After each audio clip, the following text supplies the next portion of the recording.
Okay, it's recording. Okay, so I just finished reading Anne Bradstreet's poems. First of all, I think I love her. I just want to talk about how she felt about women in the world. In the prologue, she starts off by, well, I'll just read it. To sing of wars, of captains and of kings, of cities founded, commonwealth begun, for my mean pen are two superior things. I mean, she's basically accepting that she really isn't qualified to write about, wars or captains, cities. She feels like that should be left to the men, or the historians would be better equipped to write about things like that than she is, mainly because she's a woman.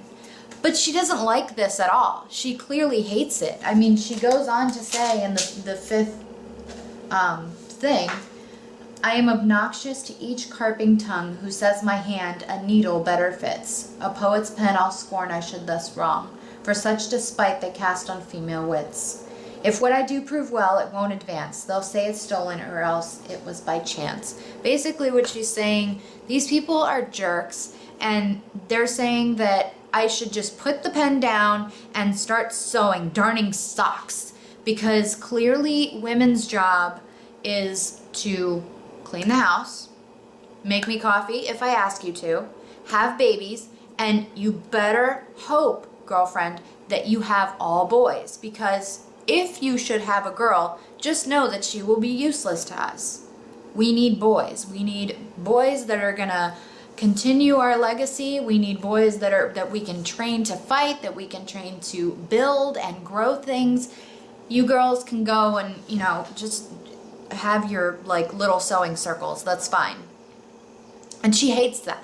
And I mean, I don't blame her. Honestly. Who wouldn't hate that?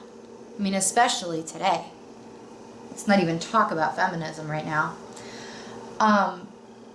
But then she goes on to say a couple paragraphs later, she goes, let Greeks be Greeks and women what they are, because she's talking about the female Greek deities, Calliope and Posey, and she's talking about how they're all considered muses, each for a different art.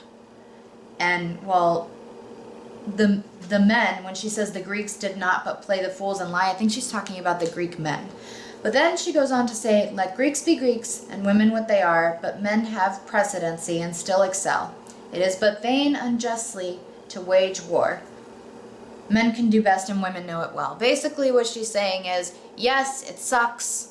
I wish that, they didn't think of us this way, but it's totally pointless to, challenge their position in the social hierarchy, because they're always going to see us as we're just women.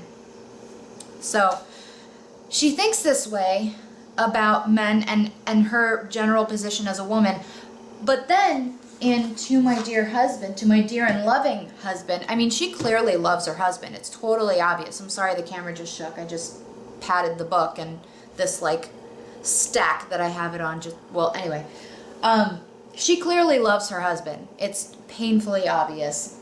Actually, when I was first reading it, I remember thinking, aw, because I'm married too, and I couldn't help but think about the way I feel for my husband.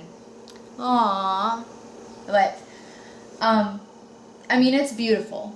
She basically just says that she can't think of another woman that loves her husband as much as she loves hers, and she dares, I dare you to find a woman that loves her husband as much as I love mine.